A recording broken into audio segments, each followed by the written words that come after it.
American policy. Back in January, Donald Trump ordered billions of dollars in security aid to Pakistan to be frozen, accusing it of inaction in the war on terror.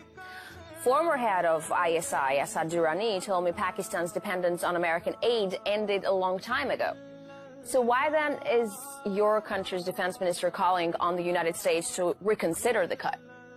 My point of view, this American aid has been very costly for Pakistan. For getting whatever aid we did get in these 15 years, the damage done to Pakistan in participating in the US war on terror has led to almost 70,000 people dead. It has devastated our tribal areas, the border areas, where half of the population, where we are talking about 3 to 4 million people, were internally displaced. And the loss to the economy is over $100 billion. So this small aid has been very costly. And the lesson learned from Pakistan point of view is never fight someone else's war. And people like us always opposed it. And Donald Trump does not understand. He does not understand the history of Afghanistan. Afghanistan has a history where they do not accept foreigners. They have always resisted foreign invasions. And if he had even drawn any lessons from the Soviet invasion of Afghanistan, before that, the British in the 19th century, their invasion of Afghanistan, he would know that this military solution, which Donald Trump also has tried, is going to fail. The only solution, the only way to bring peace in Afghanistan is all the neighbors to sit together and then come up with a political solution. There is no other solution apart from that. So U.S. government is saying that anywhere from 50 to 70% of the aid sent to Pakistan was misspent, wasted on kickbacks, bribes, even stolen. Meanwhile, the Pakistani foreign minister says that the country is ready to account for every single penny. In your opinion, like once again, should there be more to this spat? I mean, should Americans put forth proof of corruption? Should Pakistan follow up and show actual accounting? The aid given a proportion to the damage done in Pakistan by participating in the US war, there is no comparison. The aid was what? They say about $20 billion, maybe $25 billion. Pakistan has lost over $100 billion. Our economy suffered, investment suffered. The damage done through terrorism meant that foreign investors weren't coming to Pakistan. Our tourism collapsed in this country. Even today, foreign cricket teams do not come and play in Pakistan, sports teams.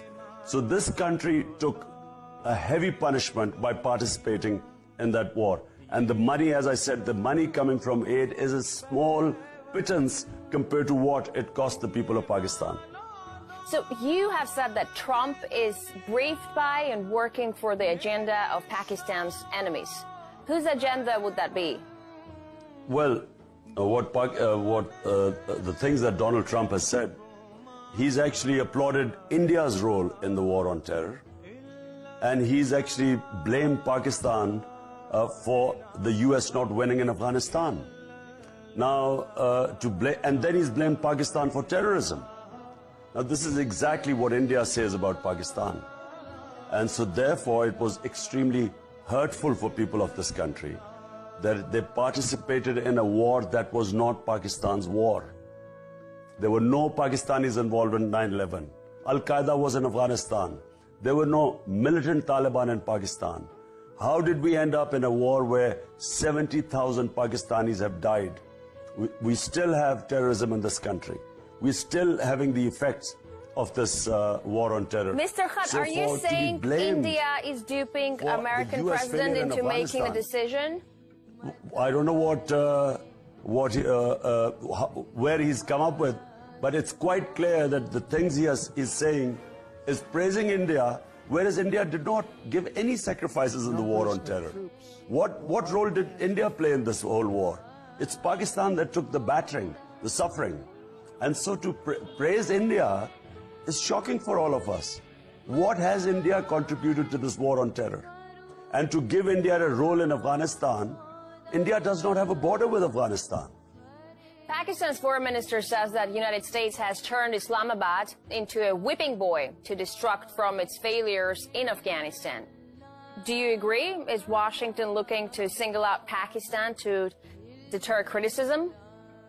Absolutely, I agree with it. Now, just look at the facts. At one point, there were 150,000 NATO troops in Afghanistan.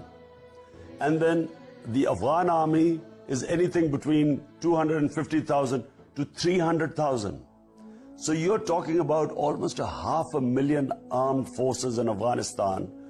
And what the US blames Pakistan is that 2,000 or 3,000 insurgents coming from Pakistan to Afghanistan are the reason why Afghanistan could not win the war in Afghanistan.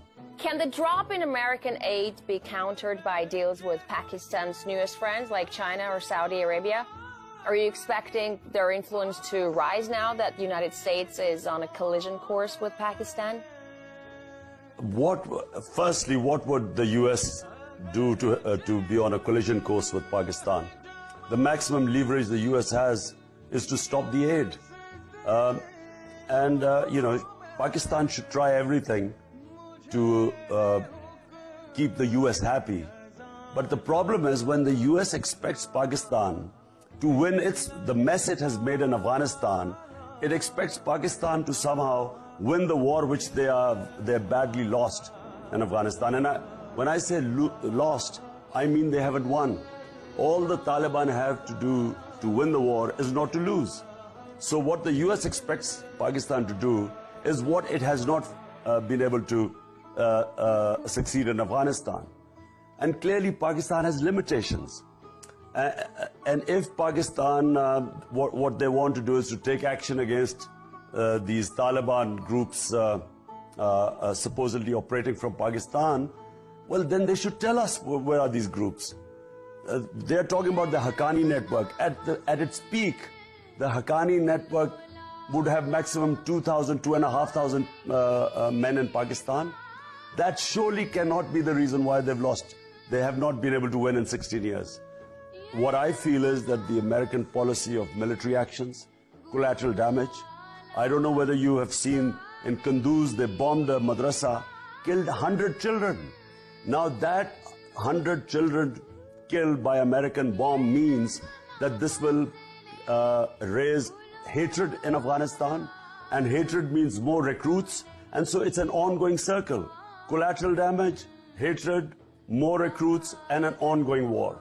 So the answer is that the US has to change its strategy, and that's going towards dialogue, political solution. So the loss of US aid may not be a catastrophe for your country, but now Americans are considering provisionally putting Pakistan on the international terrorism sponsor list, the so-called gray list. You may think it is not fair to Pakistan, but how damaging would that be for the country, and dangerous? I think it's very unfair on Pakistan, a country that participated in the US war, and I repeat, a country that had nothing to do with 9/11, and a country that lost more people than any other country. I mean, Pakistan lost more human beings, over 70,000 dead, vast number of them handicapped because of bomb blasts. For helping the American, for joining the American war, it bore the heaviest cost. And in the end, for the Americans to then blame Pakistan and put sanctions on it, I think this is the greatest travesty of justice. I think,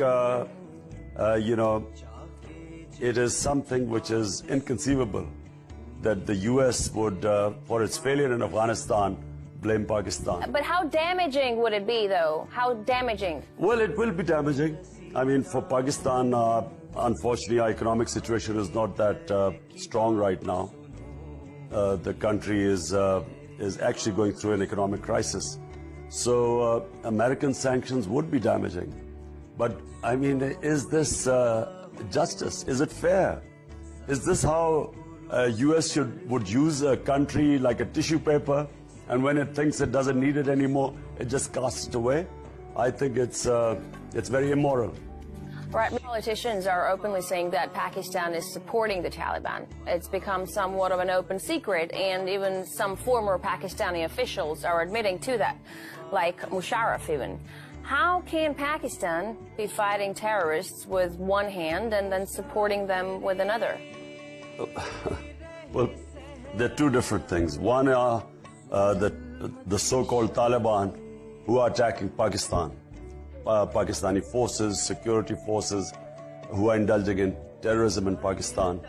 On the other hand are the Afghan Taliban who are fighting in Afghanistan.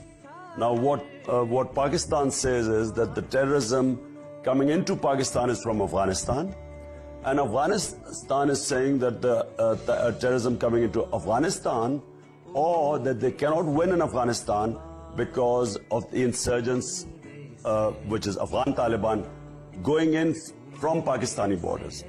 My point is that clearly, first of all, there's a huge part of Afghanistan, some say 40%, some say 50%, which is not in the control of the Afghan government.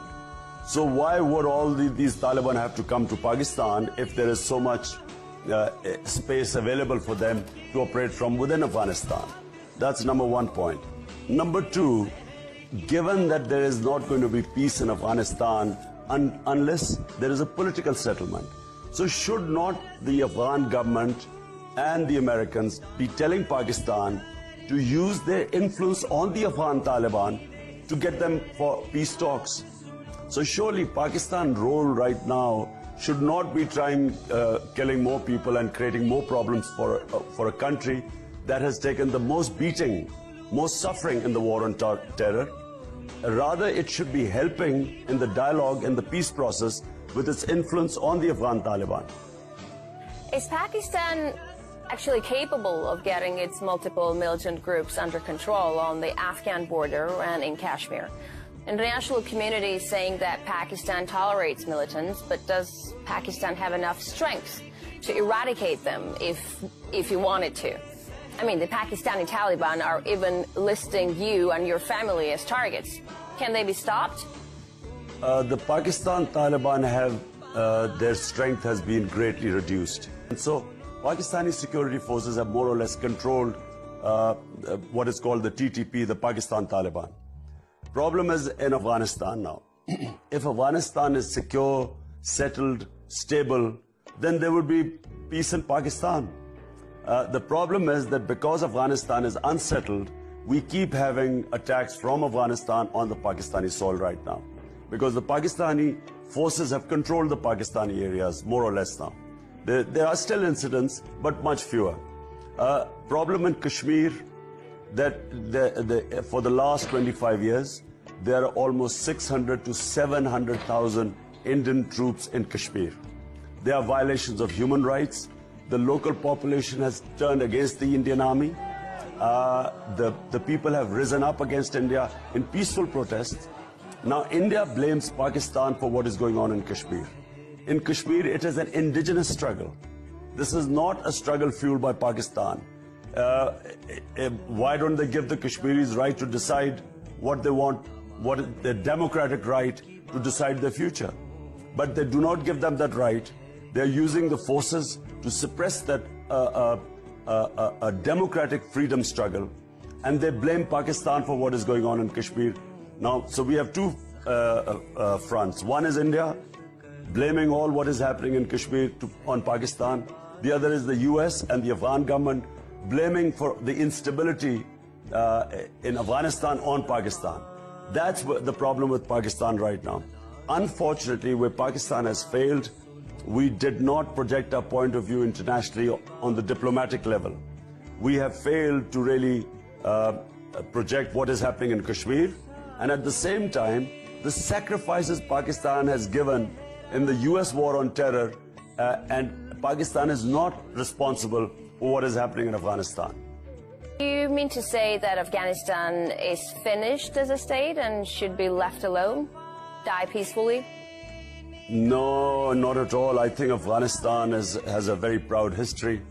Its people have suffered more than probably any other country, because they've been suffering almost 40 years. They've been suffering this conflict, strife, instability.